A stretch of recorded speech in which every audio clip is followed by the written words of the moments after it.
हमारे उद्धव बाला साहब ठाकरे के सांसद जो है वो गैर हाजिर हो गए, संसद छोड़ के चले गए। तो हमको ये लगा कि ये बातें उनके कानों तक पहुंचनी चाहिए। आपके खासदार लोग 9 खासदार लोग जो वॉकआउट किए हैं, उससे ये चीज पता चल गई कि आप लोग को हमारे लिए स्टैंड लेना नहीं है। उद्धव साहब से मिलने के लिए कुछ मुस्लिम समाज के लोग गए थे, बॉडीगार्ड ने साइड में कर दिया। ये शिंदे साहब नहीं करते। ये राजनीति का बड़ा दुर्भाग्यपूर्ण चैप्टर है कि संजय राउत जैसे इतने सीनियर सांसद से इस तरह की भाषा का हम लोगों को बिल्कुल एक्सपेक्टेशन नहीं है। ऐसी भाषा उनको इस्तेमाल करना चाहिए कि उनका जो स्टेचर है उसके समांतर जाए। ये उसके स्टेचर के खिलाफ वाली भाषा है। अब रहा सवाल थाना और मुख्यमंत्री के करीबी है या मुख्यमंत्री के साथ फोटो है। महाराष्ट्र में 1960 में हमारा ये स्टेट बना है। आज इतने दिनों में पहली बार ऐसा मुख्यमंत्री बना है जो सामान्य जनता का मुख्यमंत्री है। आज रास्ते में चलते चलते आदमी उनको हाथ देता है, खड़े हो जाते हैं। इसके पहले भी मुख्यमंत्री थे, शिवसेना के 8-2.5 साल मुख्यमंत्री थे। जब इसके पहले के मुख्यमंत्री ने एक्सेस ही नहीं दिया किसी को, उनके अगल बगल फटकने का कोई चांस ही नहीं दिया, तो कोई कहां से फोटो खिंचवाएगा और कोई कहां से उनकी तारीफ करेगा। आज ये मुसलमान, देखो ये एक नैरेटिव है, ये बिल्ड किया जा रहा है क्योंकि मुख्यमंत्री साहब का जो ये हम लोग उनके वोटर है और हम उनके वोटर है और we are proud to be voter, उनके वोटर होने का हमको गर्व है क्योंकि हमने जिसको वोट दिया था वो आज मुख्यमंत्री बना है। और मुख्यमंत्री बनने के बाद आज इन 2-2.5 सालों में उन्होंने पूरे महाराष्ट्र की काया पलट कर दिया है। जो आप विकास देख रहे हो, आप मुंबई थाना या महाराष्ट्र के किसी भी हिस्से में चले जाओ, ये विकास महाराष्ट्र के लिए सपना था। इस सपने को साकार करके किसने दिखाया? एकनाथ शिंदे साहब ने दिखाया। तो जब एकनाथ शिंदे साहब इतना बड़ा बड़ा काम करेंगे, मामूली कार्यकर्ताओं के घर चले जाएंगे, हमारे यहाँ छोटे से कार्यकर्ता के यहाँ मैयत हो जाती है, उसके मैयत में चले जाते हैं झोपड़पट्टियों में, तो हमारा भी, हम एक नागरिक के तौर पे, हम कोई पार्टी के कार्यकर्ता उनकी बोल के तारीफ नहीं कर रहे, हम एक नागरिक के हिसाब से उनकी तारीफ कर रहे हैं कि जब एक नागरिक ये देखता है कि हमारा मुख्यमंत्री एक छोटे से कार्यकर्ता के घर में मैयत में आ रहा है, उनके अच्छे बुरे में आ रहा है, उनके बारसा में आ रहा है, उनके बर्थडे में आ रहा है, उनकी शादी में आ रहा है, उनके सुख दुख में आ रहा है, तो हमारा दिल भी भर आता है। और हमको ये नेचुरल है, ये प्रकृति का नियम है कि आप अगर किसी जानवर को भी आप प्यार करोगे तो वो भी आपके सामने दुम हिलाएगा।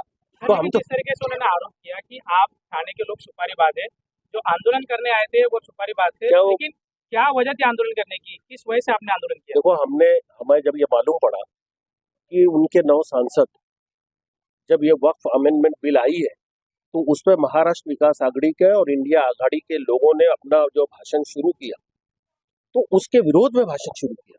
ये भी इंडिया आघाड़ी के घटक थे। हमको ये उम्मीद थी एज अ मुसलमान, क्योंकि हमको ये पता है कि ये वक्फ की जो बिल लाई गई है भाजपा द्वारा, ये बिल सिर्फ डाइल्यूट करने के लिए, लोगों का ध्यान हटाने के लिए लाया गया है इलेक्शन में। बाकी इनके पास कोई काम नहीं है। सत्ता में यही है, डबल इंजन सरकार, ये ट्रिपल इंजन सरकार, सब जगह यही है। खास करके भाजपा, आज इनके पास अगर कोई चेहरा है तो मुख्यमंत्री का चेहरा है। मैं भाजपा वालों से अनुरोध करूंगा कि मुख्यमंत्री के चेहरे को सामने रखकर अपना आगे का काम करो, वरना आपके 50 सीट के लाले पड़ जाएंगे। तो जब इन्होंने ऐसा ये चिढ़ाने का काम किया और हमने जब सुना कि हमारे उद्धव बाला साहब ठाकरे के सांसद जो है वो गैर हाजिर हो गए, संसद छोड़ के चले गए, तो हमको ये लगा कि ये बातें उनके कानों तक पहुंचनी चाहिए। क्या ऐसा कारण था? उस दिन तो कुछ नहीं था, बिल सिलेक्ट कर ज्वाइंट सिलेक्ट कमेटी में जा रही थी, पहले तो नहीं मालूम था ना आपको।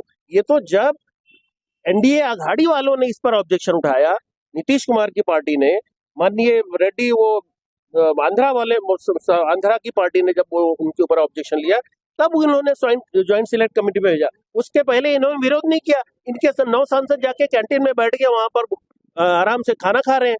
तो हम आहत हुए कहीं ना कहीं। देखो, एज अ मुसलमान हम आहत हुए।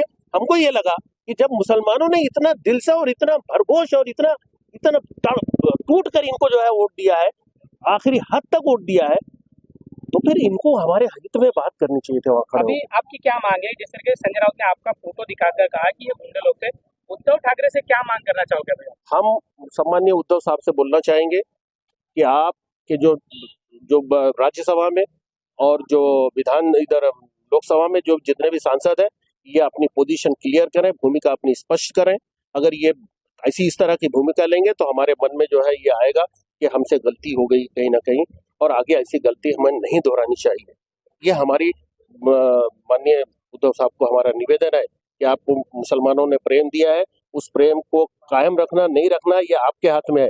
और अगर इस तरह का कृत्य हुआ तो आगे आप ग्रांटेड नहीं लेना मुसलमानों का वोट। हमने वोट दिया है और वोट इसलिए दिया था कि हमको लगा था कि जो महाराष्ट्र में आपके साथ जो अन्याय हुआ है, नहीं भाई हमको उसका हक अदा करना पड़ेगा। लेकिन आपके खासदार लोग 9 खासदार लोग जो वॉकआउट किए हैं, उससे ये चीज पता चल गई कि आप लोग को हमारे लिए स्टैंड लेना नहीं है। और ये पिक्चर उसी दिन क्लियर हो गई जिस दिन आपके 9 के 9 मेंबर ऑफ पार्लियामेंट वॉकआउट किए। वक्फ बोर्ड अमेंडमेंट का जो बिल आया था, हर पार्टी ने, अपोजिशन पार्टी ने उसका विरोध किया। हमें भी उम्मीद थी कि आपके 9 के 9 सांसद विरोध करेंगे। और बड़ी अफसोसजनक बात यह है कि राउत साहब सुबह सुबह उठ करके न्यूज पे आके डिबेट की बात करते हैं। मुझे ये चीज समझ में नहीं आती वो वक्फ बोर्ड अमेंडमेंट के बिल के ऊपर क्यों नहीं ज्यादा बात की है, और क्या वो वक्फ